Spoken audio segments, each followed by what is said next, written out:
Një stuj tetori do të ndryshonte përgjithmonë jetën e një shefi kuzhine të vetmuar. Braktisja mizore e një gruaje në një stacion autobusi do të niste një histori dashurie, tejkalimi dhe drejtësie. 3 jetë do të gërshetoheshin në një mënyrë të papritur, duke vërtetuar se ndonjëherë dhuratat më të mëdha vijnë në momentet më të errëta. Përpara se të dëgjoni këtë rrëfim të jashtëzakonshëm, mos harroni të regjistroheni në kanal për më shumë histori emocionuese. Shiu binte me intensitet në atë natë të ftohtë tetori, duke i shndërruar rrugët e Tiranës në pasqyra të errëta që pasqyronin dritat e shtyllave. Arbery po ngiste makinën e tij të përdorur nëpër bulevardet e shkreta, me gishtat ende të vrarë pas një ndërrimi tjetër raskapitës në restorantin ku punonte si shef kuzhine. Në moshën 34 vjeçare, jeta e tij përmblidhej në një rutinë të parashikueshme: punë, shtëpi, kujdesi për vajzën e tij, Blerinën. Si baba i vetëm, çdo minutë larg vajzës 7 vjeçare e bënte atë ankthios për t'u kthyer në shtëpi. Xhami i përparm mjegullohej vazhdimisht, duke e detyruar ta fshinte me mëngën e xhaketës. Mendimet e tij ishin tashmë në shtëpi, duke imagjinuar Blerinën duke fjetur e qetë nën mbrojtjen e Dritanit, vëllait të tij më të vogël që e ndihmonte të kujdesej për vajzën. Ishte gjithmonë kështu, në fund të orarit, pavarësisht sa i lodhur ishte, e vetmja gjë që kishte rëndësi ishte të mbërrinte në shtëpi dhe të verifikonte nëse vajza e tij ishte mirë. Ishte atëherë kur, duke kaluar pranë një stacioni autobusi të vjetër dhe me sa duket të braktisur, diçka i tërhoqi vëmendjen. Përmes syut të dendur, arriti të dallonte një figurë njerëzore të ulur në stolin prej betoni. Arbery uli shpejtësinë, duke rrudhur vetullat. Kush mund të ishte aty, plotësisht i ekspozuar ndaj stuhisë, në atë orë të natës? Kur u afrua më shumë, zemra i u shtrëngua. Ishte një grua, krejtësisht e qullur, e ulur pa lëvizur sikur të kishte hequr dorë nga gjithçka. Pranë saj, një karrocë e vogël dore ishte përmbysur, me disa sende të shpërndara në tokën e lagur. Qëndrimi i gruas ishte ai një disfate të plot, shpatullat e vëruara, koka e ulur, duke dridhur dukshëm nga i ftohti.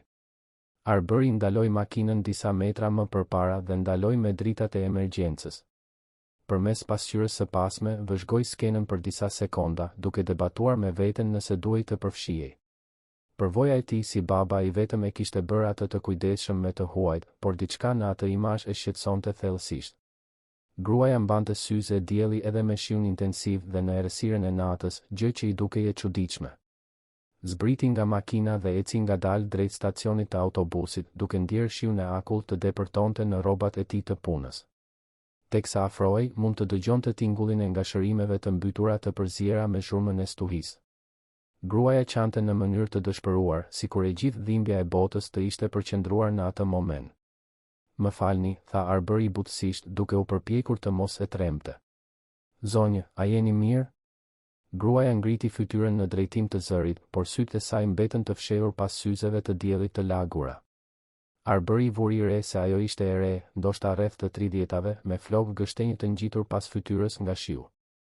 Rrobat e saj, ndonse të lagura, dukeshin të cilësisë së mirë, gjë që e bënte praninë e saj në atë vend edhe më intriguese. "Ikni, ju lutem," përshpëriti ajo me zërin e ngjirur nga të qarët. "Dikush do të vijë të më marrë. Nuk duhet të shqetësoheni për mua." Por Arbery e ndjeu gënjeshtrën në zërin e saj. Mënyra se si foli, me hezitim dhe pa bindje, tregonte se ajo e dinte që askush nuk do të vinte. Kishte diçka dëshpëruese në atë moment, një vetmi që ai e njohu sepse kishte ndjerë diçka të ngjashme në muajt e parë pasi ishte bërë baba i vetëm. "Po bie shumë shi," tha ai, duke hequr xhaketën e tij dhe duke e shtrirë mbi kokën e saj. "Të paktën më lejoni t'ju mbroj pak nga shiu ndërsa presim." Gruaja nuk protestoi kur ndjeu copën e thatë mbi flokët e saj të lagur. Arbery ul pranë saj në stol, duke mbajtur një distancë respektuese, por duke ofruar praninë e tij si një mburoj kundër vetmisë së atij momenti. "Si e keni emrin?" e pyeti butësisht. "Lulieta," u përgjigj ajo pas një pauze. "Lulieta Krasniqi. Unë jam Arbery. Punoj në një restorant këtu afër. Po kthehesha në shtëpi kur ju pash." Lulieta pohoi lehtë me kokë, por nuk tha asgjë tjetër. Arbery vuri re se ajo mbante një çantë të vogël pas gjoksit, sikur të ishte pasuria e saj e fundit në boll. Syzet e diellit, edhe me pak dritë që kishte, dukeshin se ishin më shumë se një aksesor, ishin një pengesë, një mbrojtje. "Sa kohë keni këtu?" pyeti Arbery me kujdes. Nuk e di, pranoi ajo. E humba ndjenjen e kohës. Ai tha se do të kthehej, se ishte vetëm një vizitë e shpejtë te një mjek specialist. Por zëri i saj u drodh përsëri. Arbery filloi të kuptonte se kishte një histori më komplekse pas asaj situate. Përmendja e një mjeku, syzet e diellit, mënyra se si ajo lëvizte, ose më mirë, si nuk lëvizte, filluan të formonin një pamje që e bënte atë gjithnjë e më të shqetësuar. Lulieta, tha ai butësisht, mund t'ju pyes a shikoni? Pyetja e bëri atë të mblidhej edhe më shumë. Pas një heshtjeje të gjatë, ajo tundi kokën negativisht. U verbova para disa muajsh, pranoi me zë pothuajse të padëgjueshëm. Një infeksion i papritur. Mjekët thanë se nuk ka asnjë mundësi rikthimi. Arbery ndjeu një valë dëmshurie dhe zemërimi në të njëjtën kohë. Dikush kishte braktisur një grua të verbër në mes të stuhisë. Mizoria e atij akti ishte pothuajse e pakuptueshme për të, që ja kushtonte jetën mbrojtjes dhe kujdesit për vajzën e tij. Kush ju solli këtu? Pyeti, duke u munduar të mbante zërin e qetë. Bashkëshorti im, pëshpëriti ajo. Ish bashkëshorti, në fakt tha se kishte caktuar një vizitë me një specialist që mund të më ndihmonte. Më solli këtu dhe tha se do të kthehej pas pak orësh. Kjo ishte. U përpoq të llogariste, kjo ishte në fillim të pasdites. Arbery pa orën në kyçin e dorës. Ishte gati ora 11 e natës. Lulieta ishte aty prej më shumë se 6 orësh, plotësisht e vetme, në një stuhi që bëhej gjithnjë e më e fortë. Lulieta, tha ai me vendosmëri, askush nuk do të vijë. Dhe ju nuk mund të qëndroni këtu. Më lejoni t'ju çoj në një vend të sigurt. Ajo hezitoi, duke shtrënguar çantën me më shumë forcë. Nuk ju njoh, tha ajo. Si mund t'ju besoj? Arbery e kuptoi plotësisht frikën e saj. Një grua e verbër, e braktisur, në një situatë të cenueshmërisë totale. Ai duhej të fitonte besimin e saj në ndonjë mënyrë. Kam një vajzë 7 vjeçare, tha ai butësisht. Blerinën. Sikur të ishte ajo në vendin tuaj, do të dëshiroja që dikush ta ndihmonte. Nuk do t'ju lëndoj, Lulieta. Ju premtoj. Diçka në sinqeritetin e zërit të tij duket se e preku Lulietën. Ajo mori frym thellë, sikur po merrte një nga vendimet më të vështira të jetës së saj. Mirë, pëshpëriti ajo më në fund. Arbery e ndihmoi të ngrihej me kujdes, mblodhi sendet e shpërndara dhe i vendosi përsëri në karrocë. Lulieta lëvizte me hezitim, qartësisht ende duke u përshtatur me realitetin e saj të ri. Ai i ofroi krahun për ta udhëhequr deri te makina, duke i shpjeguar çdo hap të rrugës. Do të zbresim 3 shkallë tani, thoshte ai. Makina është rreth 10 hapa përpara nesh. Dera është e hapur. Gjatë rrugës për në shtëpinë e tij, Lulieta qëndroi në heshtje, me duart e kryqëzuara mbi çanë. Arbery ndizi ngrohjen dhe vendosi një muzikë të lehtë, duke u përpjekur të krijonte një mjedis sa më mikpritës. Vëzhgonte nga pasqyra se si ajo dukej në gjendje shoku, duke procesuar ngadalë atë që i kishte ndodhur. Jetoj me vajzën time dhe vëllain tim më të vogël, shpjegoi ai gjatë rrugës. Dritani më ndihmon të kujdesem për Blerinën kur jam në punë. Është një shtëpi e thjeshtë, por e sigurt. Lulieta vetëm pohoi me kokë, ende e humbur në mendimet e veta. Kur mbërritën në shtëpi, Arbery parkoi dhe fiku motorin. Ishte një banesë modeste në një lagje të qetë të Tiranës, te kodra e diellit, me një kopsht të vogël përpara dhe drita të ngrohta në dritare. Dritani kishte lënë dritën e verandës ndezur, siç bënte gjithmonë kur e dinte se Arbery do të mbërrinte vonë. Mbërritëm, tha Arbery butësisht. Do t'ju ndihmoj të dilni dhe do t'ju udhëheq deri te dera. Lulieta e lejoi ta udhëhiqte, hapat e saj ishin të pasigurt mbi rrugicën me gur që të çonte në hyrje. Arbery hapi derën me kujdes, duke thirrur me zë të ulët. Dritan? Unë jam. Vëllai më i vogël u shfaq në dhomën e ndenjes, një i ri 25 vjeçar me flokë të shpupuritur dhe një shprehje kurioze. Kur pa Arberin të shoqëruar nga një grua e qullur dhe dukshëm e tronditur, shprehja e tij ndryshoi në shqetësim të menjëhershëm. Kjo është Lulieta, tha Arbery thjesht. Ajo ka nevojë për ndihmën tonë. Dritani, i cili kishte qenë gjithmonë i ndjeshëm dhe mirëkuptues, nuk bëri pyetje. Vetëm pohoi me kokë dhe tha: Sigurisht. Do të përgatis dhomën e miqve dhe do të marr disa peshqir të thata. Arbëri e udhëhoqi Luljetën në dhomën e ndenjes duke e ndihmuar të ulej në divanin më të rehatshëm. Apo fle Blerina, e pyeti dritanin. Po, fjeti para rreth 1 ore. Kishte një ditë të ngarkuar në shkollë.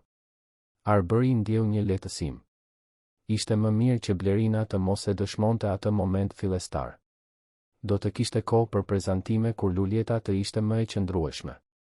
Dritani solli peshqir të butë dhe rroba të thata që i kishin përkitur bashkëshortes së ndjerë të Arbërit, të ruajtura me kujdes në një kuti në dollap.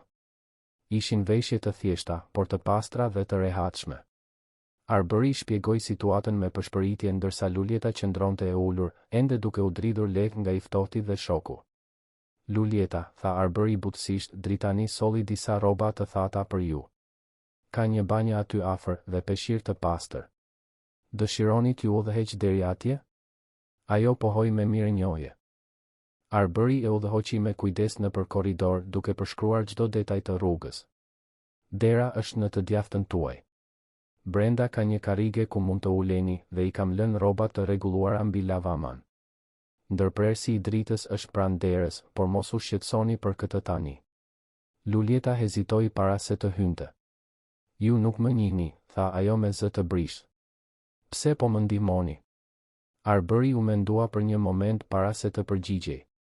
Sepse kjo është ajo që duhet të bëjmë kur dikush ka nevojë për ndihmë. Sepse sikur të ishte vajza ime, do të shpresoja që dikush të bënte të njëjtën gjë.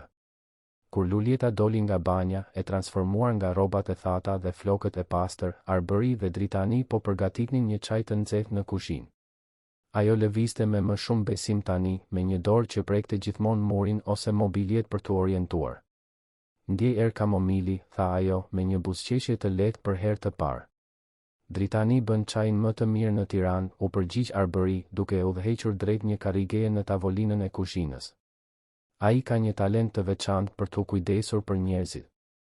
Dritani shërbeu çajin në një filxhan të madh dhe të ngrohtë, duke e vendosur me kujdes në duart e Luljetës. Kam sheqer dhe mjalt, nëse dëshironi, ofroi ai me mirësi. Mjalt, ju lutem, u përgjigj Luljeta. Ka shumë kohë që nuk kam pirë një çaj të mirë. Ndërsa ajo pinte ngadalë duke shijuar nxehtësinë që shpërndahej në trupin e saj, Arbëri vëzhgonte shprehjen e saj. Kishte një elegancë natyrore në lëvizjet e saj, edhe në cenueshmëri. Ishte e qartë se ajo vinte nga një jetë tjetër, më komode.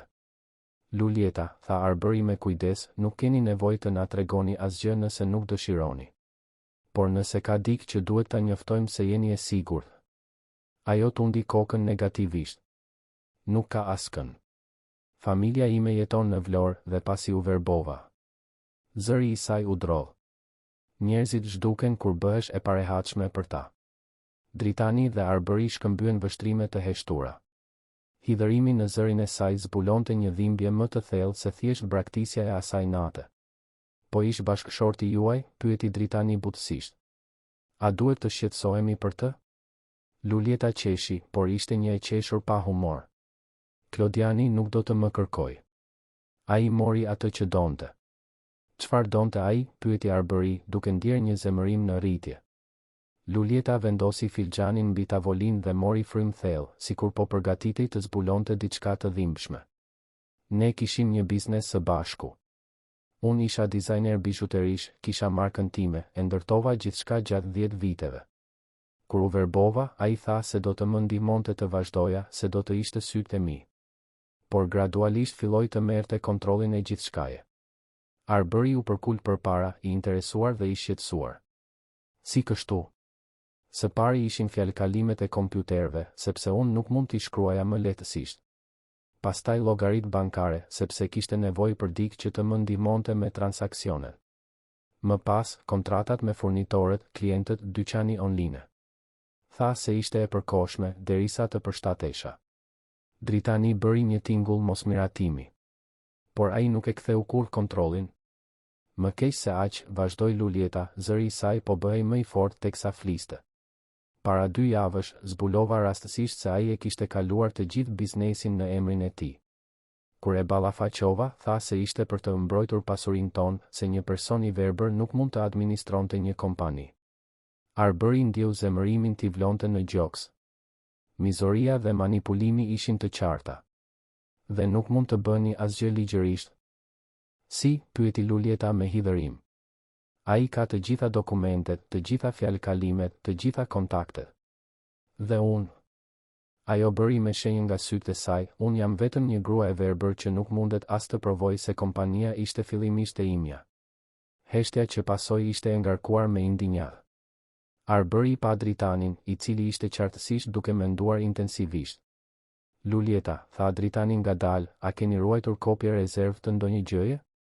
Emaile të vjetra, kontrata, çdo gjë që provon pronësinë tuaj origjinale? Ajo u mendua për një moment. I kisha të gjitha në cloud, por ai ndryshoi të gjitha fjalëkalimet. Tha se ishte për siguri, për të mbrojtur nga hakerat. Dritani buzëqeshi për herë të parë që kur erdhi Lulieta. Unë punoj me teknologjinë. Nëse më jepni leje, mund të përpiqem të kthej të dhënat tuaja.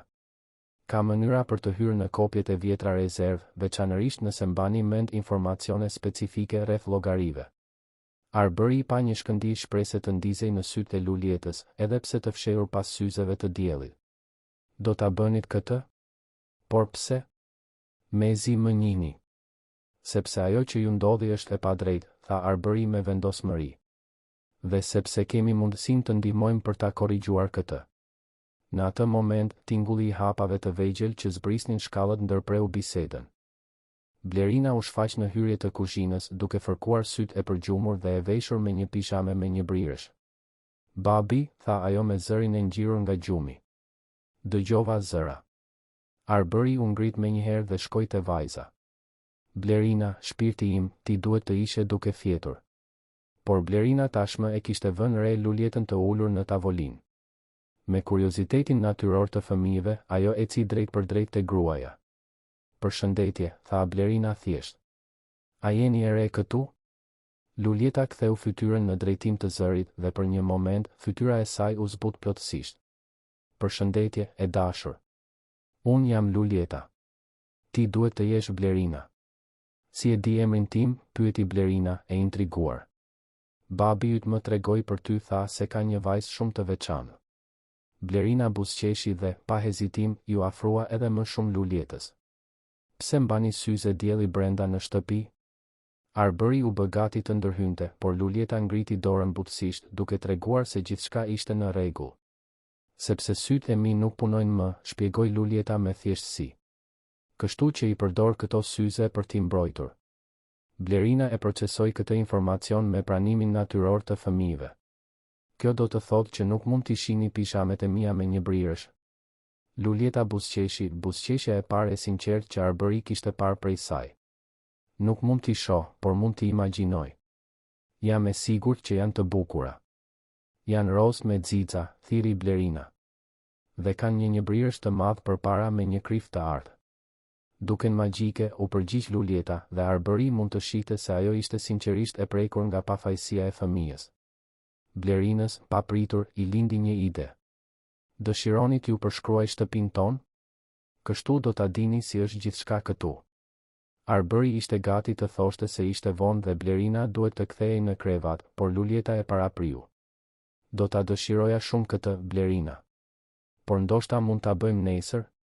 Babi yt tha se ke shkollë. Blerina uli buzën, por pohoi me kokë. A mund t'ju përqafoj para se të shkoj të fle? Pyetja e thjeshtë dhe e drejt për drejt bëri që sytë e Lulietës të mbusheshin me lot pas syzeve të diellit. Ajo hapi krahët dhe Blerina u afrua, duke i ofruar një përqafim të ngrohtë dhe të sinqertë. Natën e mirë, Lulieta, tha Blerina. Nesër do t'ju tregoj edhe vizatimet e mia, babi thot se jam e mirë në vizatim.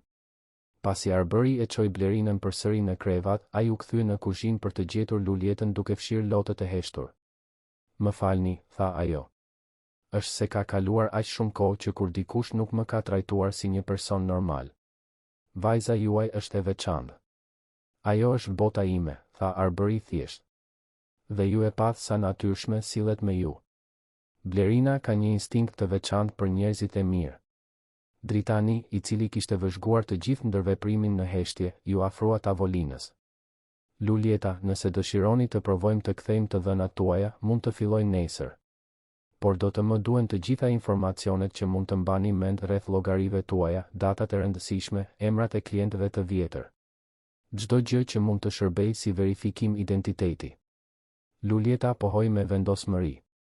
Mbaj mend gjithçka. E ndërtova atë biznes me duart e mia, çdo klient, çdo pjesë, çdo transakcion. Nëse ka një mënyrë për të provuar se ishte imi, do ta gjej. Arbery ndjeu një admirim në rritje për forcën që po fillonte të shihte te Lulieta. Në ncenueshmërinë dhe traumën, ishte një grua e vendosur dhe inteligjente që nuk ishte e gatshme të pranonte padrejtësinë në mënyrë pasive. Atëherë do ta bëjmë këtë, tha ai. Do t'ju ndihmojmë të ktheni atë që është juaja. Lulieta u kthye në drejtim të zërit të Arberyt dhe edhe pa mundur ta shihte, ai ndjeu intensitetin e mirënjohjes së saj. Pse po e bëni këtë për mua? Pyeti ajo edhe një herë. Arbery u mendua mirë para se të përgjigjej. Sepse besoj se njerëzit e mirë meritojnë një shans të dytë. Dhe sepse historia juaj nuk ka përfunduar ende, Lulieta. Kjo është vetëm një faqe e vështirë. Atë natë, ndërsa Lulieta flinte në dhomën e miqve për herë të parë pas shumë muajsh duke u ndjerë e sigurt, Arbery mbeti zgjuar duke menduar. Kishte diçka te ajo grua që e prekte thellësisht. Nuk ishte vetëm mëshirë apo dëmshuri, ishte admirim për mënyrën se si ajo ruante dinjitetin e saj edhe në rrethana aq të vështira. Dritani gjithashtu mbeti zgjuar deri vonë, duke kërkuar mënyra për të kthyer të dhënat nga llogaritë e hakuara dhe transaksionet mashtruese. Mendja e tij teknike tashmë po formulonte një plan për të ndihmuar Lulietën të rindërtonte jetën e saj digjitale. Dhe në dhomën ngjitur, Lulieta ishte zgjuar gjithashtu, për herë të parë pas shumë muajsh duke ndjerë diçka që e kishte harruar plotësisht, shpresë. Mirësia e asaj familjeje të huaj kishte mbjellë një farë të vogël mundësie në zemrën e saj të thyrë. Ndoshta, vetëm ndoshta, ajo mund ta rindërtonte jetën e saj. Mëngjesin tjetër, Arbery u zgjua me erën e kafes së freskët dhe tingullin e zërave të gëzuar që vinin nga kuzhina. Kur zbriti, gjeti një skenë që e surprizoi. Blerina ishte ulur pranë Lulietës në tavolinë, duke përshkruar me detaje çdo objekt të mëngjesit. Dhe kjo është reçeli i luleshtrydhes që bën xhaxhi Dritani, thoshte Blerina me entuziazëm. Është shumë i ëmbël dhe ka copëza luleshtrydhesh të vërteta. Babi gjithmonë vendos shumë sepse thotë se jeta duhet të jetë më e ëmbël. Lulieta buzëqeshte ndërsa lyente bukën me reçel, duke u udhëhequr nga udhëzimet e sakta të vajzës. Blerina, tha Arbery, a nuk duhet të ishe duke u bërë gati për shkollë? Jam bërë gati, u përgjigj ajo, duke treguar uniformën e shkollës. Dhe Lulieta tha se do të më mësoj të bëj gjëra me sy mbyllur. Arbery pa me pyetje Lulietën, e cila shpjegoi. I tregova Blerinës se kam mësuar shumë gjëra të reja pasi u verbova. Që mund të gatuaj, të organizoj gjëra dhe madje të punoj duke përdorur kryesisht prekjen dhe dëgjimin. Ajo mbeti e mahnitur. Dritani u shfaq në kuzhinë duke mbajtur një laptop dhe një pirg me letra. Mirëmëngjesi, njerëz. Lulieta, kam gjetur disa informacione fillestare. Nëse jeni gati, mund të fillojmë të punojmë në kthimin e të dhënave tuaja. Pasi Arbery e çoi Blerinën në shkollë, të tre u ulën në dhomën e ndenjes për të diskutuar planin e Dritanit. Lulieta kishte kaluar mëngjesin duke kujtuar detaje specifike, datat e krijimit të llogarive, emrat e klientëve të vjetër, furnitorët, madje edhe emrin e krijimit të saj të parë, një varse e quajtur Lot Perle, që kishte bërë për një kliente të veçantë. Sistemi i kopjes rezervë automatike i kompanisë së hostingut mban kopje deri në 2 vjet, shpjegoi Dritani, duke shtypur shpejt. Nëse arrim të provojmë identitetin tuaj origjinal, mund të hymë në versionet e vjetra të skedarëve tuaj, para se Klodiani të merrte kontrollin. Lulieta dha informacione me një saktësi mbresëlënëse. Mbante mend numrin e saktë të pjesëve të shitura në vitin e parë, kodet e produkteve më të njohura, madje edhe adresën e emailit që përdorte për kontakt me një furnitor specifik të gurëve të çmuar. Kujtesa juaj është e jashtëzakonshme, komentoi Arbery i mahnitur. Kur humbet një shisë, të tjerat mprehen, shpjegoi Lulieta. Dhe ai biznes ishte jeta ime. Çdo detaj ishte i gdhendur në mendjen time. Dritani punoi intensivisht për orë të tëra, duke kontaktuar me kompanitë e hostingut, bazat e të dhënave dhe madje edhe klientët e vjetër të Lulietës që mund të konfirmonin identitetin e saj si krijuesja e vërtetë e markës. Gradualisht filloi të ndërtonte një dosje digjitale që provonte pronësinë origjinale të Lulietës. Gjeta diçka interesante, tha Dritani pas një kërkimi veçanërisht të gjallë. Ka regjistrime se Klodiani ka tentuar të hapë një policë sigurimi jete në emrin tuaj para 3 javësh. Një shumë e konsiderueshme. Arbery ndjeu një rëqethje në shtyllën kurrizore. Pse do ta bënte këtë? Lulieta mbeti shumë e qetë për një moment. Sepse ai shpresonte që unë të zhdukesha, tha ajo me një qetësi të frikshme. Braktisja në stacionin e autobusit nuk ishte impulsive, Arber. Ishte e planifikuar. Zbulimi solli një urgjencë të re në përpjekjet e tyre. Dritani intensifikoi punën e tij dhe Arberi u ndje edhe më i vendosur për të mbrojtur Lulietën dhe për ta ndihmuar të kthente jetën e saj. Gjatë pasdites, ndërsa Dritani vazhdonte hetimet e tij digjitale, Arberit i duhej të punonte në restoran. Lulieta këmbënguli të qëndronte vetëm për disa orë, duke thënë se kishte nevojë të procesonte gjithçka që po ndodhte. A jeni e sigurt? Pyeti Arberi. Dritani mund të qëndroj këtu me ju. Duhet të mësoj të rri vetëm përsëri, u përgjigj Lulieta. Dhe shtëpia juaj është e sigurt. Mund ta ndjej këtë. Arberi u nis për në punë me ngurim, por la të gjithë numrat e telefonit të nevojshëm dhe udhëzime të detajuara për Lulietën rreth vendodhjes së çdo gjëje në shtëpi.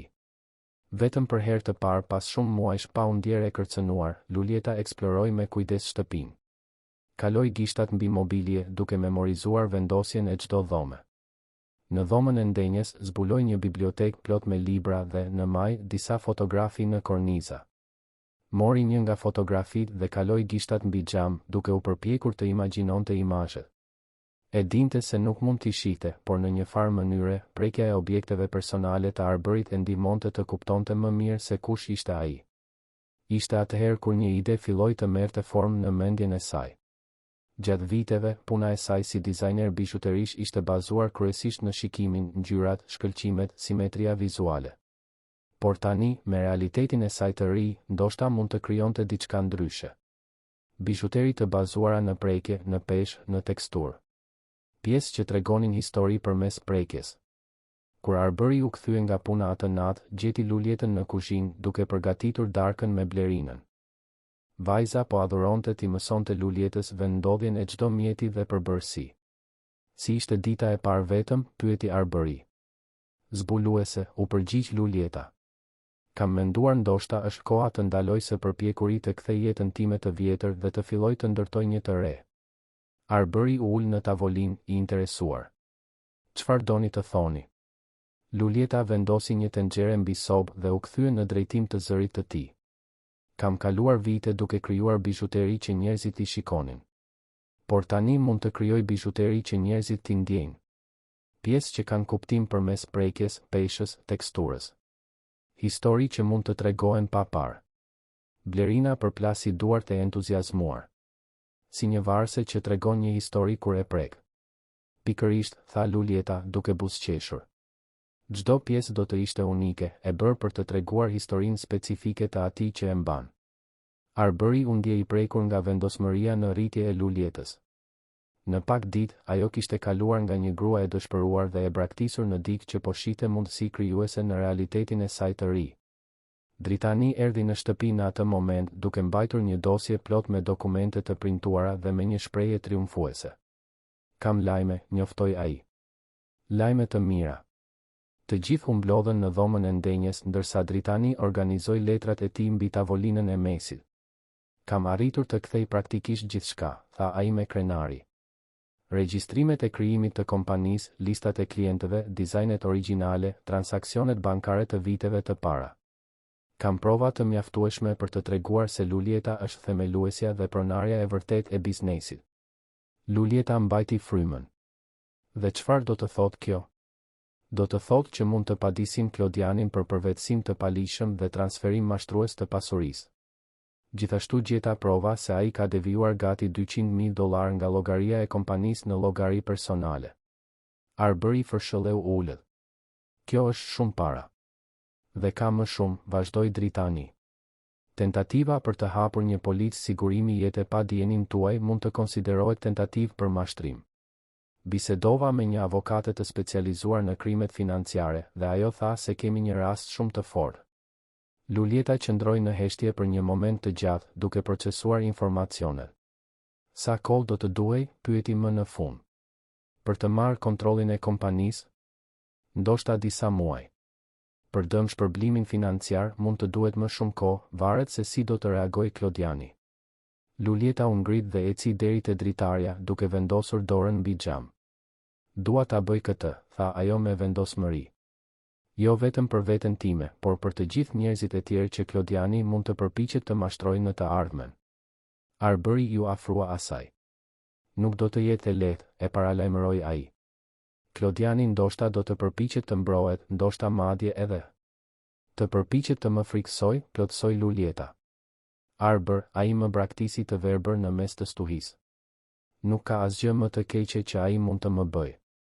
Blerina, e cila kishte dëgjuar bisedën me vëmendje mbresëlënëse për një fëmijë 7 vjeçar, ju afrua Lulietës dhe i mori dorën. Ju jeni shumë trimëresh, tha ajo thjesht. Babi thot gjithmonë se njerëzit trima e bëjnë botën më të mirë. Arbëri i buzëqeshi vajzës, krenar për vëmshurinë e saj natyrore. Blerina ka të drejtë, tha ai. Dhe ju nuk jeni vetëm në këtë, Lulieta. Do t'ju ndihmojmë në çdo hap të rrugës. Dritani pohoi me kokë fuqishëm. Kam kontaktin e avokates. Mund të caktojmë një takim këtë javë dhe të fillojmë procesin zyrtar. Atë natë, pasi Blerina shkoi në krevat, të tre të rriturit qëndruan në dhomën e ndenjes duke biseduar për hapat e radhës. Arbëri vëzhgonte Lulietën me admirim në rritje. Në vetëm pak ditë, ajo kishte gjetur forca që as nuk e dinte se i posedonte. Mund t'ju bëj një pyetje personale, tha Arbëri gjatë një pauze në bisedë. Lulieta pohoi me kokë. Si po ja dilni me të gjithë këtë? Ndryshimi, planet, guximi për t'u përballur me Klodianin? Lulieta u mendua mirë para se të përgjigjej. E dini atë ndjesin kur jeni të humbur në errësirë dhe pa pritur dikush ndes një dritë? Kjo është ajo që ju bëte për mua. Jo vetëm që më shpëtuat nga ajo natë, më kujtuat se kush isha para se të bëhesha e padukshme për veten time. Arbëri ndjeu diçka të lëvizte në gjoksin e tij, një emocion që nuk e kishte përjetuar prej shumë kohësh. Ju nuk keni qenë kur e padukshme, tha ai butësisht. Thjesht kishit nevojë për njerëz që dinin si të shinin. Momenti u ndërprej nga zilja e telefonit të dritanit. Ai u përgjigj dhe shpreha e tij ndryshoi gradualisht në shqetësim. Ishte avokatja, tha ai pasi mbylli telefonin. Klodiani ka zbuluar se dikush po heton llogaritë e kompanisë. Ai ka punësuar një zyrë avokatie dhe po përpiqet të përshpejtojë transferimin përfundimtar të të gjitha pasurive të mbetura. Lulieta u drejtua në koltuk. Sa kohë kemi? Ajo tha se mund të paraqesim një urdhër mbrojtjeje nesër në mëngjes për të ngrirë të gjitha transferimet, por duhet të veprojmë shpejt. Arbëri u ngrit. Atëherë le të veprojmë shpejt. Mëngjesin tjetër, Arbëri u zgjua më herët se zakonisht dhe gjeti Lulietën tashmë në kuzhinë, duke përgatitur kafe. Ajo lëvizte nëpër kuzhinë me besim në rritje, duke memorizuar vendodhjen e çdo artikulli gjatë pak ditëve që kishte kaluar aty. Nuk arritët të flinit, pyeti Arbëri, duke rregulluar intensitetin e dritës që të mos e shqetësonte. Fjeta disa orë, u përgjigj Lulieta, duke shërbyer 2 filxhan kafe. Isha duke menduar për atë që do të përballim sot. Arbëri e pranoi filxhanin me mirënjohje, duke vënë re se ajo e kishte përgatitur kafen saktësisht siç i pëlqente, e fortë, por jo e hidhur. Detaje të vogla si kjo tregonin se si Lulieta u kushtonte vëmendje shijeve dhe preferencave të njerëzve rreth saj. A jeni nervoze? Pyeti ai. Nervoze, por e vendosur, u përgjigj ajo. Është e çuditshme, Arbër. Gjatë muajve u ndjeva plotësisht e pafuqishme. Tani, për herë të parë që kur u verbova, ndjej se kam pak kontroll mbi jetën time. Dritani zbriti shkallët duke mbajtur laptopin e tij dhe një dosje të organizuar me të gjitha dokumentet që kishin mbledhur. Avokatja konfirmoi orarin. Doktoresha Teuta Hoxha, në orën 9 të mëngjesit. Ajo tha se me evidencën që kemi, do ta marrim urdhrin e ngrirjes lehtësisht. Blerina u shfaq në kuzhinë ende me pijame, duke fërkuar sy. Pse u zgjuan të gjithë kaq herët? Pyeti ajo. Arbëri u ul në gjunjë që të ishte në lartësinë e vajzës. Sot është një ditë e rëndësishme për Lulietën. Do ta ndihmojmë të zgjidhë disa probleme. Blerina i u afrua Lulietës dhe i mori dorën. Do të shkoj gjithçka mirë, tha ajo me seriozitetin e veçantë të fëmijëve. Ju jeni e fortë. Mund ta ndjej. Lulieta u ul në gjunjë dhe e përqafoi Blerinën me dashuri. Faleminderit, e dashur. Fjalët e tua më japin guxim. Arbëri vëzhgoi ndërveprimin mes vajzës së tij dhe Lulietës, duke ndjerë diçka të thellë që lëvizte në zemrën e tij.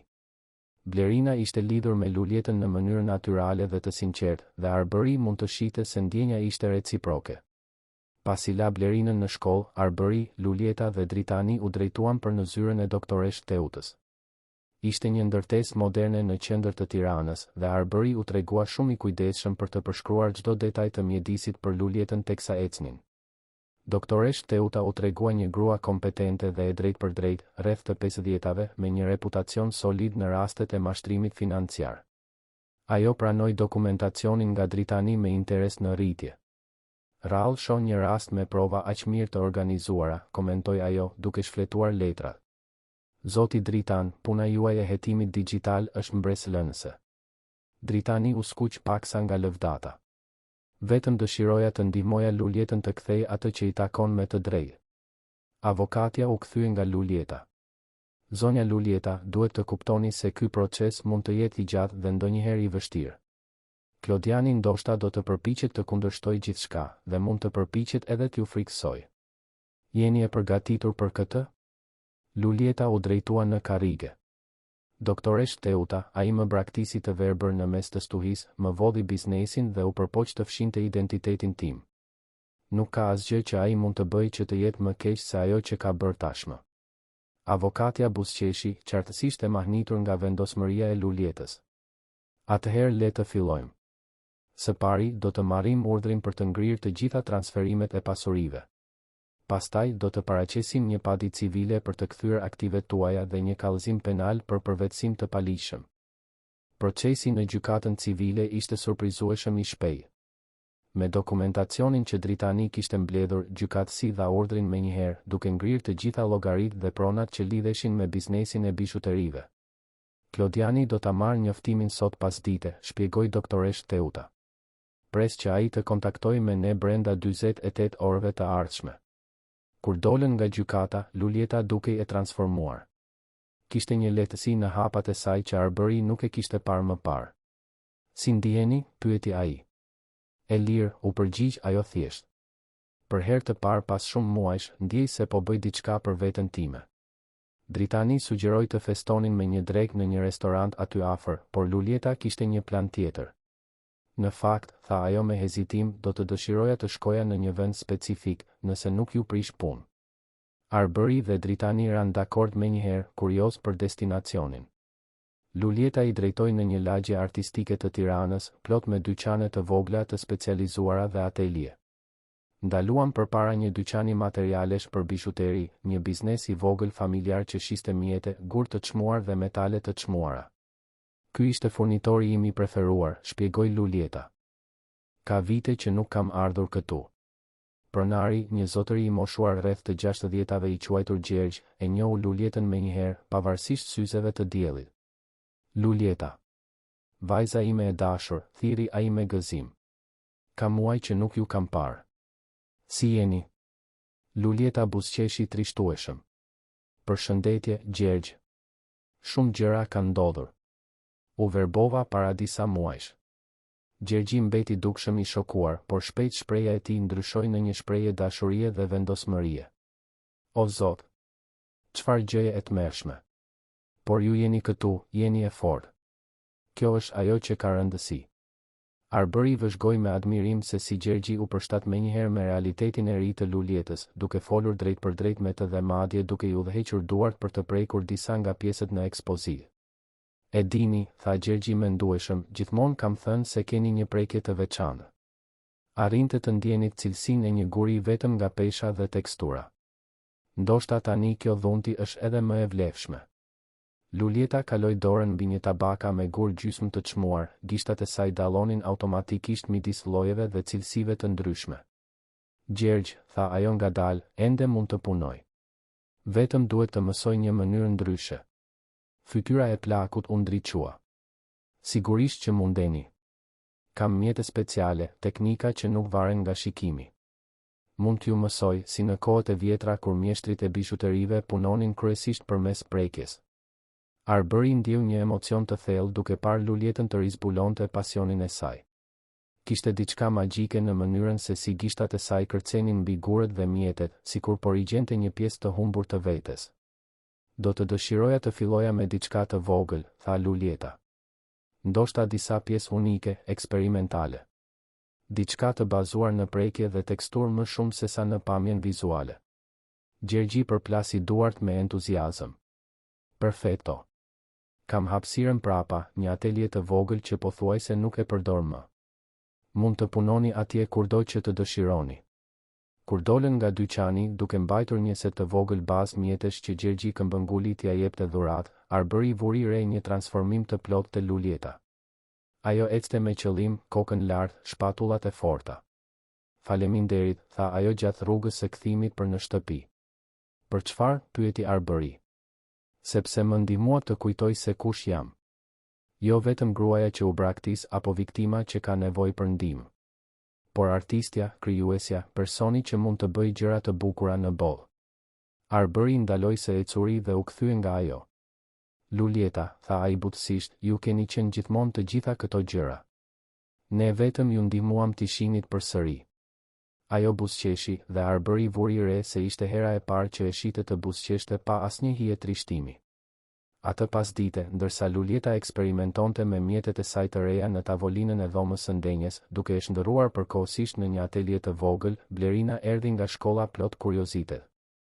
Çfarë po bëni? Pyeti vajza, e mahnitur me mjetet e vogla dhe gurët me ngjyra të shpërndara mbi një copë të bullë. Po mësoj të bëj bizhuteri në një mënyrë të re, shpjegoi Luljeta, duke lejuar që Blerina të prekte një gur ametisti të lëmuar. Ndjeje peshën, butësinë. Çdo gur ka një personalitet të ndryshëm. Blerina e mbajti gurin me respekt. Është sikur ai të tregonte një histori, thiri ajo. Pikërisht, tha Luljeta, e emocionuar. Dhe kjo është ajo që dua të bëj. Të krijoj bizhuteri që tregojnë histori përmes prekjes.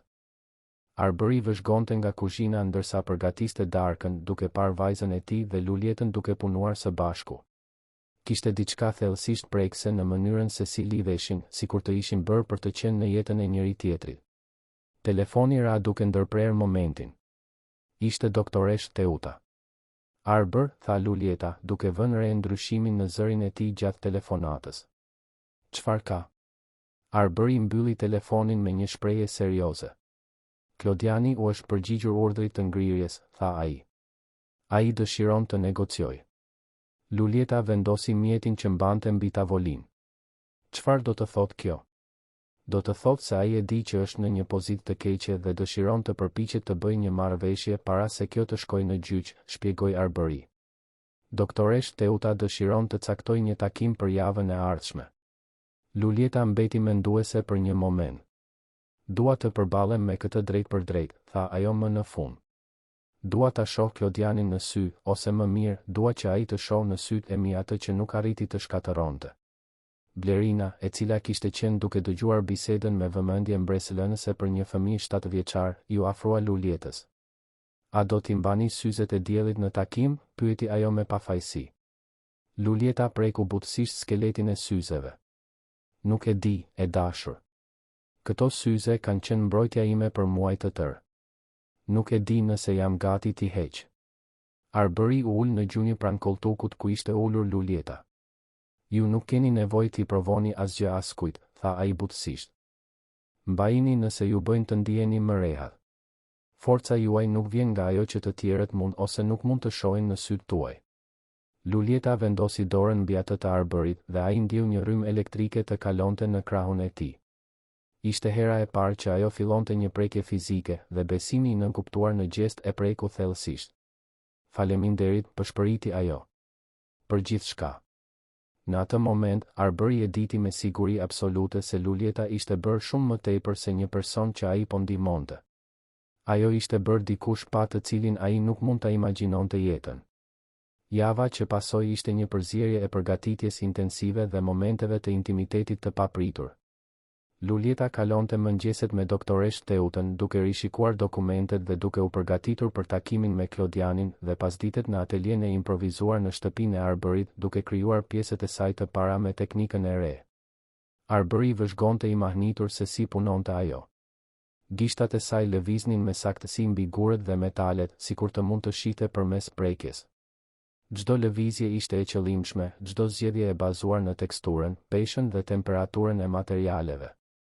Si e dini se ky kombinim do të jetë harmonik, pyeti ai një pasdite, duke e parë të zgjidhte gurë që vizualisht dukeshin sikur nuk kombinoheshin. Lulieta buzëqeshi, ende e përqendruar në punë. Mbyllni syt, tha ajo. Tani prekni këta dy gurë. Arbëri u bin. Nën gishtat e tij, një gur ishte i lëmuar dhe i ftohtë si uji, ndërsa tjetri ishte i ashpër dhe lëshonte një nxehtësi delikate. Njëri është qetësues, tjetri është energjik, shpjegoi Lulieta. Së bashku, krijojnë një ekuilibër. Është për atë se si ju bëjnë të ndiheni, jo për atë se si duken. Arbëri hapi sytë dhe u gjend duke parë drejt për drejt në fytyrën e Lulietës. Ajo i kishte hequr syzet e diellit për të punuar më mirë, dhe për herë të parë ai mundi t'i shihte sytë e saj plotësisht. Ishin të një jeshileje të thellë, me njolla të vogla të arta, dhe ndonë se nuk mund të shihnin, kishte një dritë intensive në ta. Lulieta, tha ai butësisht, sytë tuaj janë të bukur. Ajo u skuq dhe automatikisht çoi dorën drejt syzeve, por Arbëri butësisht ja ndaloi dorën. Nuk keni nevojë t'i fshini. Të paktën jo nga unë. Momenti u ndërprej nga Blerina që erdhi nga shkolla, por intensiteti i vështrimit të shkëmbyer mbeti me të dy për pjesën tjetër të ditës. Natën para takimit me Klodianin, Arbëri gjeti Lulietën në verandë, të ulur në karrigen lëkundëse, duke dëgjuar tingujt e natës. Ai ul në karrigen pranë, duke respektuar hapësirën e saj, por duke ofruar praninë e tij. Nervoze, pyeti ai. E tmerruar, pranoi ajo me një të qeshur pa humor. Nuk e kam parë prej muajsh. Hera e fundit ishte kur më la në stacionin e autobusit. Arbëri ndjeu zemërimin e njohur t'i ngjitej në gjoks sa herë që mendonte për atë moment. Dëshironi të vi me ju?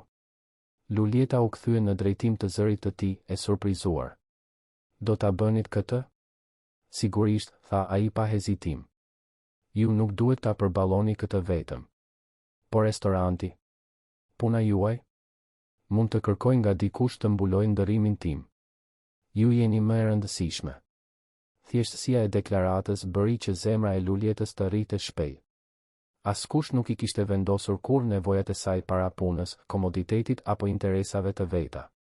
Arbër, tha ajo butësisht, mund t'ju bëj një pyetje personale? Sigurisht. Pse ndaluat atë natë? Shumë njerëz do të kishin kaluar drejt. Arbëri u mendua mirë para se të përgjigjej. Sepse pash Blerinën në situatën tuaj, tha ai më në fund. Dhe sepse kishte diçka të ju, edhe në atë gjendje, që më tha se ishit e veçantë. E fortë. Që meritonit të shpëtoheshit. Lulieta ndjeu lotët t'i formoheshin në sy. Ju më shpëtuat në më shumë mënyra se sa e imagjinoni. Ju shpëtuat veten, Lulieta. Unë vetëm ofrova një vend të sigurt që ju ta bënit këtë. Mëngjesin e takimit, Arbëri u zgjua herët për të përgatitur një mëngjes special. Kur Lulieta zbriti, gjeti petulla në formë zemre që po e prisnin. Blerina e bëri formën, shpjegoi Arbëri, duke u përpjekur të fshite sikletin e tij. Tha se keni nevojë për zemra për t'ju sjell fat sot. Lulieta qeshi, duke prekur delikatesën e një prej petullave. Ajo është e urtë për një fëmijë 7 vjeçar. Ajo ju pëlqen shumë, tha Arbëri. Mbrëm më pyeti nëse do të jetonit këtu për gjithmonë. Lulieta pushoi me lugën në ajër. Dhe çfarë u përgjigjet? Arbëri u ul pranë saj në tavolinë. Që kjo varej nga ju. Por që ne shpresonim që po. Takimi do të ishte në zyrën e doktoresh Teutës në orën 2 të pasdites. Arbëri shoqëroi Lulietën duke u ulur pranë saj në tavolinën e konferencave. Doktoresh Teuta kishte organizuar gjithçka në mënyrë strategjike, Lulieta me shpinë nga dritarja, me dritën natyrale që i ndriçonte fytyrën, ndërsa Klodiani do të qëndronte kundër dritës. Kur Klodiani hyri në dhomë i shoqëruar nga avokati i tij, Arbëri ndjeu një përshtjellim të menjëhershëm. Ishte një burr rreth të 40-tave, i veshur mirë por me diçka llogaritse në sy. Kur pa Lulietën, shpreha e tij ndryshoi në një shqetësim të rrem. Lulieta, tha ai me zë të butë, a jeni mirë? Isha aq i shqetësuar kur u zhdukët. Arbëri pa Lulietën të tensionohej, por zëri i saj mbeti i fortë. U zhduka, përsëriti ajo. Ti më lave në një stacion autobusi në mes të stuhisë, Klodian. Kjo nuk është të zhdukesh. Kjo është të braktisesh.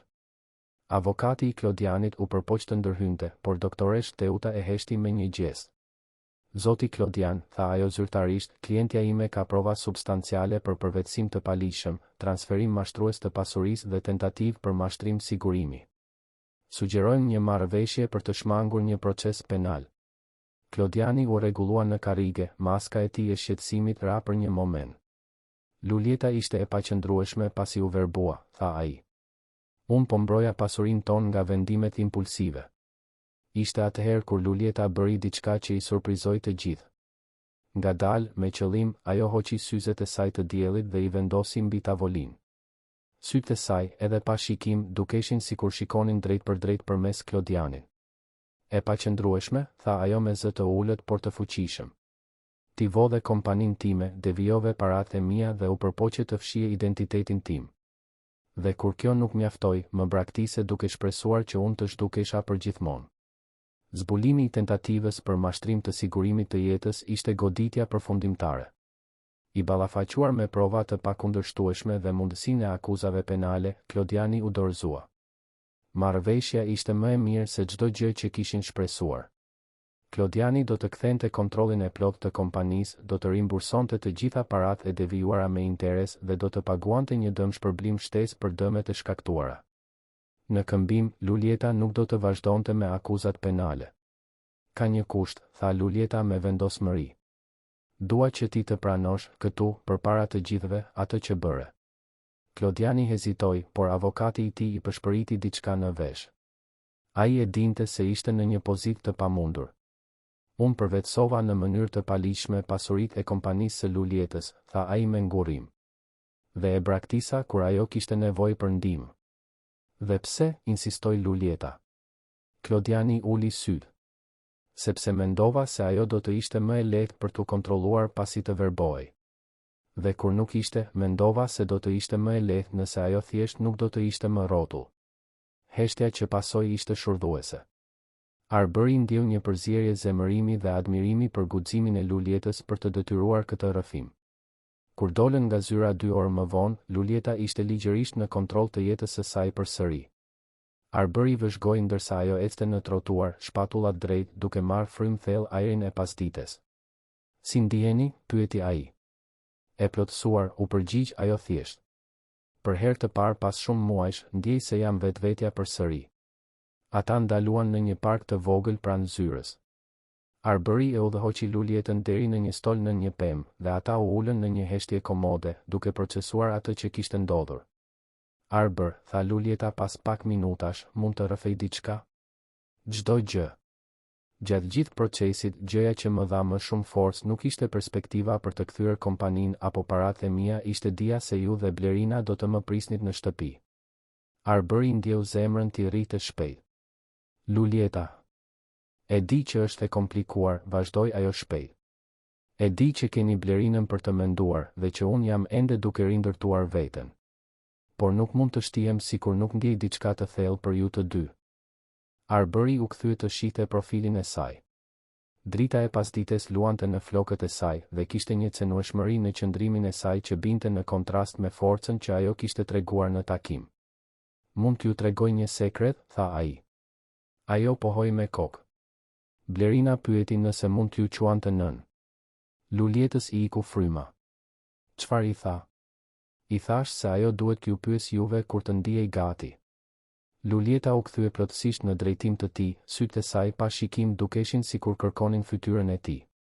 Dhe çfarë ndjeni ju për këtë? Arbëri mori dorën e saj mes të tijave. Ndjej se ju e shndërruat shtëpinë tonë në një vatër. Që Blerina nuk ka qenë kur aq e lumtur. Dhe që unë. Ai hezitoi duke mbledhur guximin që unë jam dashuruar me ju.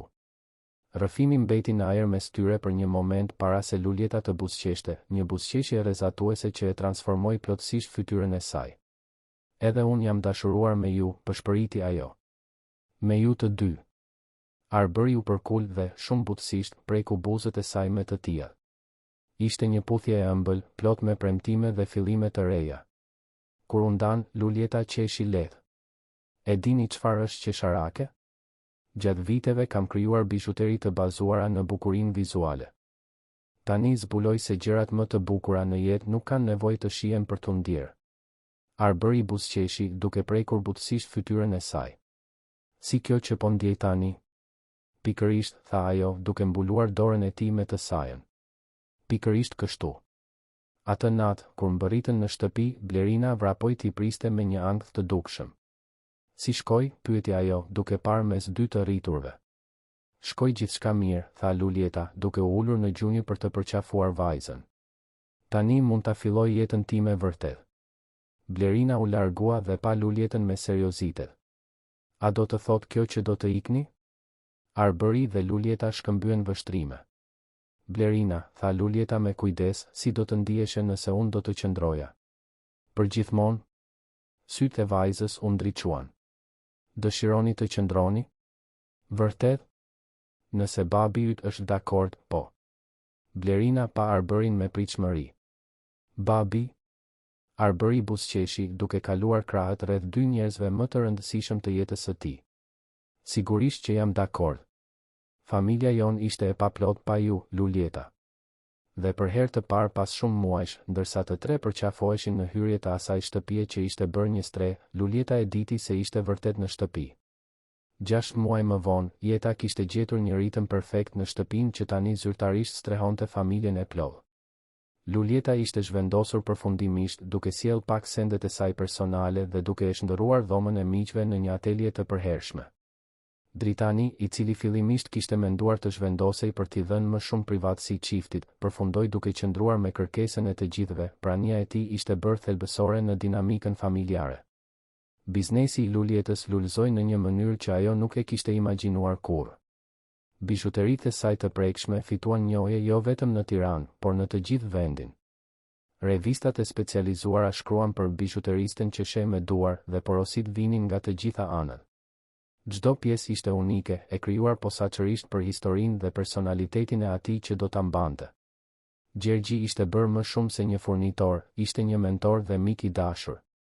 Atelia e tij e vogël prapa dyqanit u shndërrua në vendin ku Luljeta priste klient special, ata që dëshironin jo vetëm një bizhuteri, por një përvojë. Ajo i bënte të mbyllnin syt ndërsa preknin materiale të ndryshme, duke zbuluar se cilat tekstura dhe pesha rezononin me personalitetet e tyre. Është çështje lidhjeje, i shpjegonte ajo Arbërit një pasdite, ndërsa punonte në një pjesë veçanërisht komplekse. Kur hiqni shikimin nga ekuacioni, njerëzit lidhen me diçka më të thellë. Arbëri vëzhgonte i mahnitur se si gishtat e Luljetës kërcenin mbi metalet e çmuara. Ajo po krijonte një varse për një kliente që kishte humbur nënën së fundmi, një pjesë që përfshinte një ruas të vogël perle që i kishte përkitur të ndjerës, e ndërthurur me fije ari që simbolizonin kujtimet e përjetshme. Blerina, tani 8 vjeçe, ishte bërë asistentja jo zyrtare e Luljetës. Zhvillimi i aftësisë për të përshkruar ngjyrat, teksturat dhe format me saktësi poetike u bë superfuqia e saj. Ajo krijonte skeda të detajuara për çdo klient, duke përshkruar jo vetëm preferencat e tyre fizike, por edhe personalitetet, ëndrat dhe historitë e tyre. Zonja Valbona ka zë argjendi dhe qesh si këmbor, shkruante Blerina në skedat e saj. Duart e saj janë të buta si petale dhe ajo gjithmonë mban erë livande. Për të, kemi nevojë për diçka që të jetë e fortë nga jashtë, por delikate nga brenda. Një pasdite pranvere, ndërsa Luljeta punonte dhe Blerina bënte detyrat e shtëpisë në tavolinën ngjitur, Arbëri erdhi nga restoranti me një shprehje serioze që menjëherë tërhoqi vëmendjen e të dyjave. Ka ndodhur diçka? Pyeti Luljeta, duke vënë re tensionin në zërin e tij. Arbëri u ul rënd në karrige. Mora një propozim sot, tha ai ngadalë. Pronari i restorantit dëshiron ta shes. Dhe ma ofroi mua të parit. Luljeta vendosi mjetet e saj mbi tavolinë. Kjo është e mrekullueshme. Ju gjithmonë keni ëndërruar të keni restorantin tuaj. Po, tha Arbëri, por toni i tij nuk tregonte entuziazëm. Por është një shumë e konsiderueshme. Dhe do të thoshte shumë më tepër përgjegjësi, më shumë orë pune. Blerina ngriti syt nga detyrat. Babi, pse nuk dukesh i lumtur? A nuk është kjo ajo që ke dashur gjithmonë? Bëri i buzëqeshi trishtueshëm vajzës. Po, e dashur. Por ndonjëherë, kur arrim atë që kemi dashur gjithmonë, kuptojmë se ajo që duam vërtet tani është ndryshe. Lulieta u ngrit dhe eci deri te ai, duke i vendosur duart mbi shpatulla. Arbër, çfarë dëshiron vërtet? Ai mbuloi një nga duart e saj me të tijën. Dua më shumë kohë me ju të dyja. Dua të jem këtu kur Blerina të vijë nga shkolla. Dua ta ndihmoj me detyrat e shtëpisë. Dua t'ju shoh juve duke punuar në krijimet tuaja. Dua darka familjare çdo natë.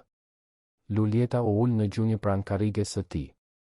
Dhe sikur të kishte një mënyrë për t'i pasur të dyja, Bëri e pa me kuriozitet. Si kështu? Një buzëqeshje e ngadalt u formua në fytyrën e Lulietës. Po sikur në vend të një restoranti tradicional të hapje një bistro të vogël dhe komode? Një vend intim me orare më njerëzore i fokusuar në cilësi në vend të sasisë? Blerina u gjallërua menjëherë. Si ato kafet e vogla që shohim në filma. Me muzikë të lehtë dhe njerëz që bisedojnë butë. Bëri filloi të vizualizonte mundësinë. Do të ishte më e menaxhueshme, tha ai mendueshëm. Më pak stresuese. Por edhe më pak fitimpruese. Arbër, tha Lulieta butësisht, biznesi im po ecën shumë mirë. Më mirë se sa e kisha imagjinuar ndonjëherë. Kemi stabilitet financiar. Ndoshta është koha që ti të bësh diçka që të bën të lumtur, jo vetëm diçka që paguan faturat. Ishte dritani ai që ofroi zgjidhjen perfekte.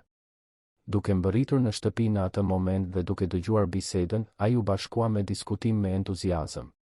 Po sikur të bënim një partneritet, sugjeroi ai. Unë mund të kujdesem për pjesën teknike, sistemin e porosive, marketingun digital, menaxhimin financiar. Lulieta mund të krijojë një hapësirë ekspozimi të vogël në bistro për bijuteritë e saj. Dhe ti, Arbër, mund të fokusohesh në atë që bën më mirë, të gatosh dhe të krijosh përvoja speciale për njerëzit. Ideja mori formë natyrshëm. Në pak ditë, ata kishin skicuar një plan të plotë, një bistro familjare që do të punonte vetëm për dreka dhe darka, me një galeri të vogël ngjitur ku Lulieta do të ekspozonte krijimet e saj. Dritani do të menaxhonte të gjithë pjesën administrative, duke i lejuar Arbërit të përqendrohej tërësisht në kuzhinën krijuese. Dhe mund të kemi një zonë speciale, sugjeroi Blerina me gëzim, ku njerëzit mund të mësojnë se si Lulieta bën bijuteri pa parë. Si një përvojë edukative. Propozimi ju prezantua pronarit të restorantit, i cili pranoi një marrëveshje blerjeje me këste që e bënte ëndrrën financiarisht të mundshme. 2 muaj më vonë, shtëpia e shisave hapi dyert e saj. Emri ishte sugjeruar nga Blerina dhe kapte në mënyrë perfekte esencën e vendit, një hapësirë ku të gjitha përvojat shisore vlerësoheshin një lloj. Bistroja zinte katin përdes të një ndërtese historike simpatike në qendër të Tiranës. Bëri krijonte pjata që ishin vepra të vërteta arti, duke u fokusuar jo vetëm në shije, por edhe në aromë, teksturë dhe prezantim. Lulieta mbante një punishte të vogël transparente ku klientët mund ta shihnin duke punuar, dhe një galeri ku krijimet e saj ekspozoheshin në atë mënyrë që njerëzit t'i preknin dhe t'i provonin. Kombinimi ishte magjik. Çiftet vinin për darka romantike dhe dilnin me bijuteri të personalizuara që simbolizonin dashurinë e tyre. Familjet festonin raste speciale me vakte të paharrueshme dhe dhurata unike. Turistët zbulonin një pjesë autentike të kulturës lokale përmes shijeve të Bërit dhe artit të prekshëm të Lulietës. Blerina u bë ambasadore zyrtare e restorantit, duke qarkulluar mes tavolinave gjatë fundjavave, duke treguar histori për bijuterit në ekspozitë dhe duke përshkruar pjatat e babit me gjuhën e saj unike poetike. Kjo pjatë ka shijen e vjeshtës që përqafon verën, u thoshte ajo klientëve të intriguar. Dhe ajo varsja atje tregon historinë e një gruaje që e shndërroi trishtimin e saj në bukuri. Një natë dimri, 6 muaj pas hapjes së bistros, Bëri mbylli restorantin më herët dhe përgatiti një surprizë speciale. Kur Lulieta zbriti nga punishtja, gjeti sallën e ndriçuar vetëm nga qirinj, me një tavolinë të shtruar për 2 në qendër. "Çfarë është e gjithë kjo?" pyeti ajo, duke ndjer aromën e pjatës së saj të preferuar në ajër. "Një darkë speciale," u përgjigj Bëri, duke e udhëhequr deri te tavolina. "Për të festuar." "Për të festuar çfarë?" Arbëri u ul në gjunjë pranë karriges së saj dhe Lulieta ndjeu diçka të vogël dhe të butë të vendosej në duart e saj. Ishte një kuti e vogël kadifeje.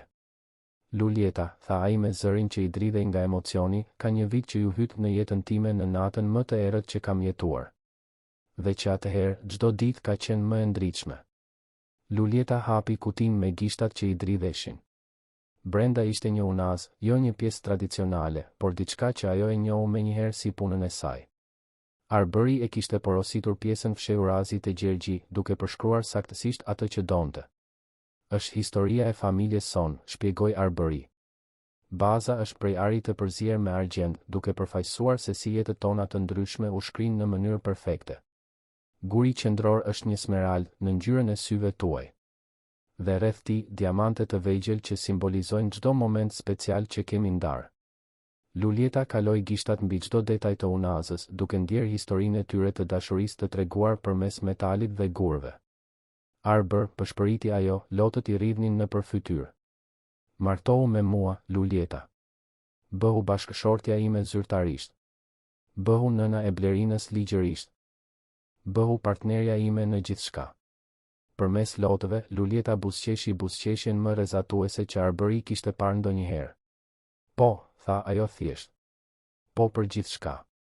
Dasma ndodhi në pranverën e ardhshme, në vetë shtëpinë e Shisave. Ishte një ceremoni intime, vetëm me familjarët e afërt dhe miqtë e dashur.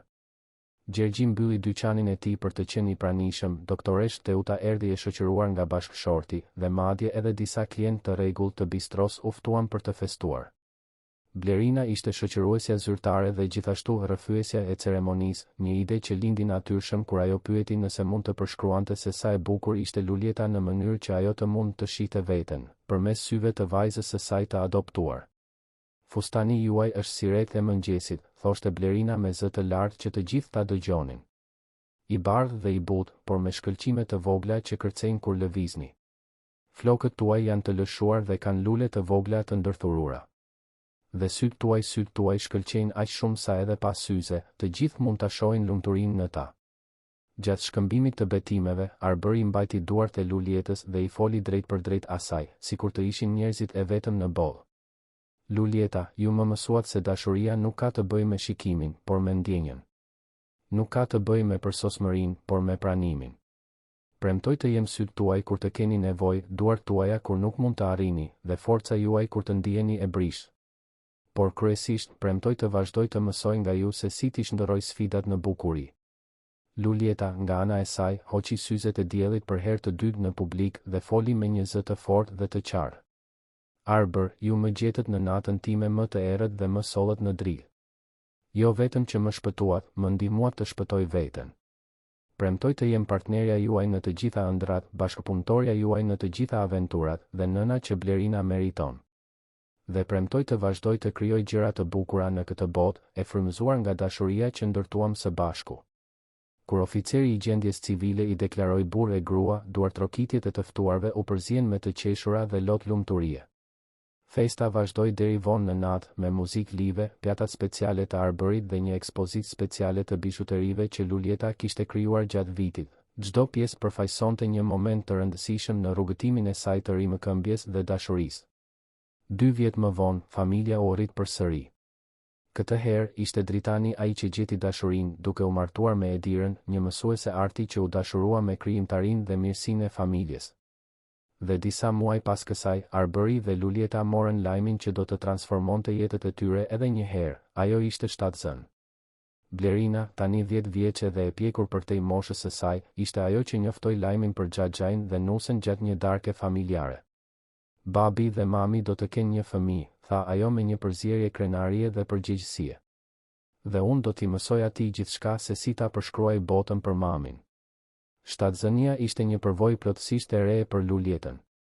Zbulimi se do të bëhej nën pa mundur të shihte rritjen e barkut të saj fillimisht e trembi, por Arbëri dhe Blerina u bën rrëfyesit e saj konstant, duke përshkruar çdo ndryshim, çdo lëvizje të foshnjës. Sot ai është më aktiv, thoshte Arbëri gjatë bisedave të tyre të natës, duke vendosur duart e Lulietës mbi bark. Mendoj se po kërcen me muzikën që po dëgjoje më parë. Kur lindi Agoni, një foshnjë e shëndetshme me sytë jeshil të nënës dhe buzëqeshjen e babait, Lulieta përjetoi një formë plotësisht të re të shikimit. Përmes prekjes, ajo njihte çdo detaj të fytyrës së djalit të saj. Duart e saj memorizuan çdo shprehje, çdo lëvizje, çdo ndryshim teksa ai rritej. Ai ka duart tuaja, tha Arbëri një mëngjes, duke vëzhguar Lulietën duke përkundur foshnjën. Gishta të gjatë dhe delikat. Do të jetë një artist si e ëma. Shtëpia e shisave u përshtat për të akomoduar dinamikën e re familjare. Një dhomë e vogël fëmijësh u instalua në pjesën e pasme të punishtes së Lulietës, duke i lejuar asaj të punonte ndërsa kujdesej për Agonin. Blerina u bë motra më mbrojtëse dhe e dashur, gjithmonë e gatshme për të ndihmuar dhe për të përshkruar botën për vëllain e vogël. Agon, i thoshte ajo gjatë seancave të tyre të leximit, sot do t'ju tregoj për ngjyrat. Bluja është si ndjenja e paqes kur mami ju këndon. E kuqja është si ngrohtësia e përqafimit të babit. Dhe jeshilja është si dashuria që jeton në sytë e mamit. Në një natë veçanërisht të qetë, kur Agoni kishte fjetur herët dhe Blerina ishte në shtëpinë e një shoqeje, Arbëri dhe Lulieta u gjendën vetëm në verandën e shtëpisë për herë të parë pas shumë muajsh. Lulieta ushqente foshnjën ndërsa lëkundeshin butësisht në karrigen lëkundëse të dy fish që Arbëri kishte instaluar posaçërisht për këto momente. Mund të rrëfej diçka, tha Lulieta butësisht. Gjithmonë u përgjigj Arbëri duke kaluar krahun rreth saj. Ndonjëherë pyes veten se si do të ishte nëse unë do të mundesha ende ta shija të gjithë këtë. Të shija fytyrën e Agonit, të shija Blerinën duke u rritur, të shija shprehjet tuaja. Arbëri u kthye ta shihte, i përgatitur për ta ngushëlluar, por ajo vazhdoi me një buzëqeshje. Por pastaj kuptoi se ndoshta unë shoh në një mënyrë që nuk kam parë kur më parë. Shoh me duar kur prek fytyrën e Agonit. Shoh me zemër kur dëgjoj të qeshurën e Blerinës. Shoh me shpirt kur ndjej dashurinë tuaj. Arbëri e puthi në majë të kokës. Ju shihni gjithçka që ka rëndësi. Shoh familjen ton, u pajtua Lulieta. Shoh të ardhmen ton. Dhe është më e bukur se çdo gjë që kam parë ndonjëherë me sy. 5 vjet kishin kaluar që nga ajo natë stuhje që ndryshoi gjithçka. Shtëpia e shisave ishte bërë një pikë referimi në Tiranë, e njohur jo vetëm për ushqimin e shkëlqyer dhe bishuteritë unike, por për atmosferën e dashurisë dhe pranimit që depërtonte në çdo cell. Lulieta kishte zgjeruar punën e saj për të përfshirë seminare për njerëz të tjerë me dëmtime të shikimit, duke u mësuar teknika të artizanatit të prekshëm. Blerina, tani një adoleshente 15 vjeçare, ishte bërë një shkrimtare e talentuar, duke botuar histori për një familje speciale që e shihte botën në një mënyrë ndryshe. Agoni, në moshën 5 vjeçare, tregonte shenja se kishte trashëguar si kreativitetin artistik të nënës, ashtu edhe pasionin kulinar të babait. Kalonte orë të tëra në kuzhinë me Arbërin duke mësuar për shijet dhe teksturat, dhe në atelje me Lulietën duke zbuluar se si duart mund të krijonin bukuri. Dritani dhe Edira patën binjak, rozafën dhe trimin, të cilët sollën edhe më shumë gëzim dhe kaos dashurie për familjen e zgjeruar. Shtëpia, që një ditë kishte strehuar vetëm Arbërin dhe Blerinën, tani gëlonte nga të qeshurat, bisedat dhe tingulli konstant i njerëzve që duhen pa kushte. Në një pasdite vjeshte, ndërsa organizonte krijimet e saj më të fundit, Lulieta gjeti diçka që nuk e kishte parë prej vitesh, çantën e vogël që mbante në atë natë të tmerrshme në stacionin e autobusit. Arbëri i kishte ruajtur të gjitha sendet e saj, por ajo nuk kishte kërkuar kur t'i rishikonte. Brenda çantës gjeti një objekt të vogël që e kishte harruar plotësisht, një varse të papërfunduar, pjesën e fundit që kishte tentuar të krijonte para se jeta e saj të shembej. Ishte një varse e thjeshtë, një yll i vogël argjendi që kishte planifikuar t'ia jepte dhuratë Klodianit për ditëlindjen e tij. E mbajti pjesën e papërfunduar në duart e saj, duke kujtuar gruan që kishte qenë në atë kohë, dikë që përpiqej të kënaqte një burr që nuk e vlerësonte, që kishte frikë të mbronte të drejtat e veta, që varej nga miratimi i të tjerëve për t'u ndjerë e vlefshme. Me një lëvizje vendimtare, Lulieta eci deri te tavolina e saj e punës dhe filloi ta transformonte pjesën.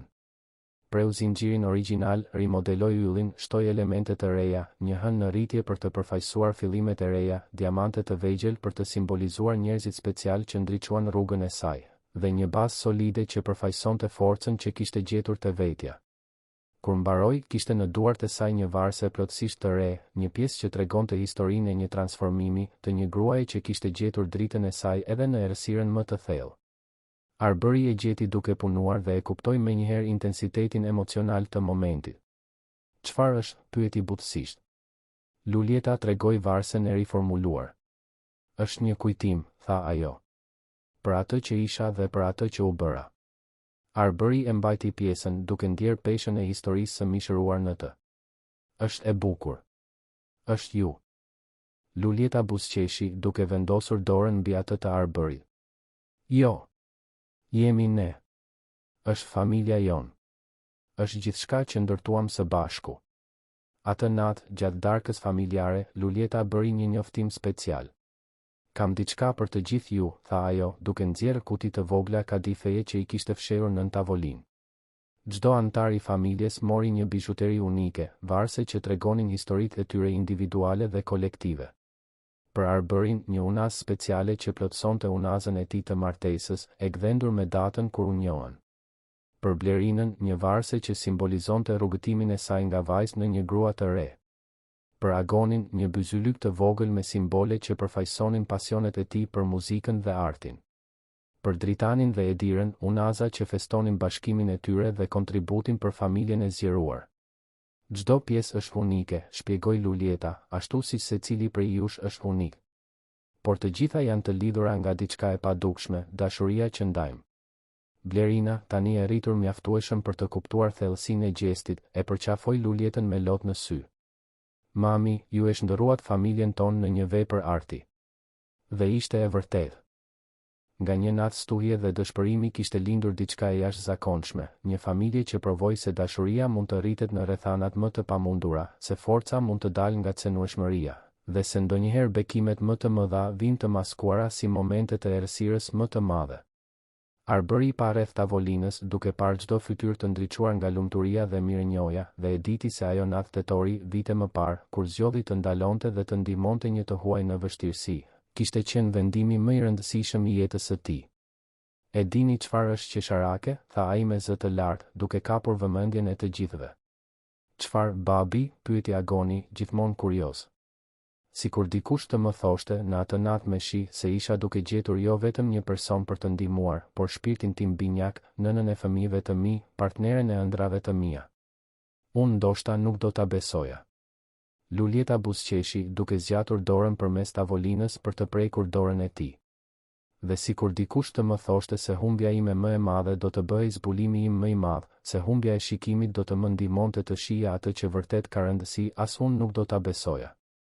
Ndonjëherë, tha Blerina filozofikisht, historitë më të mira fillojnë në momentet më të vështira. Dhe ndërsa familja vazhdonte të bisedonte rreth tavolinës, të rrethuar nga ngrohtësia e vatrës që kishin ndërtuar së bashku, një gjë bëhej absolutisht e qartë, kjo nuk ishte vetëm një histori për mbijetesë apo tejkalim.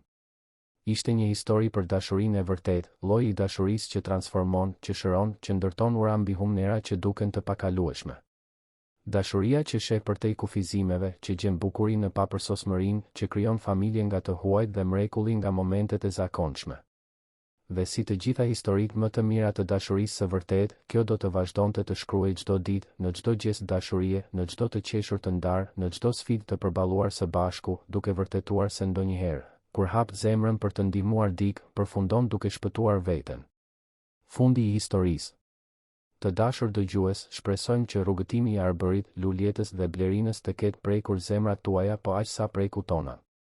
Kjo histori na kujton se në momentet më të errëta mund të lindin dritat më të ndritshme dhe se dashuria e vërtetë gjithmonë gjen një rrugë. Për të vazhduar këtë përvojë emocionale, kemi krijuar një listë dëgjimi speciale me histori po aq prekse dhe frymëzuese. Gjeni atë duke klikuar këtu anash. Nëse ky rrëfim ju emocionoi, mos harroni të regjistroheni në kanalin ton dhe të lini një pëlqim në këtë video. Çdo ditë sjellim rrëfime unike që eksplorojnë kompleksitetin dhe bukurinë e përvojës njerëzore. Mos humbisni përmbajtjet tona të ardhshme dhe na tregoni në komente se cila pjesë e historisë ju bëri më shumë përshtypje. Deri në udhëtimin tjetër emocional.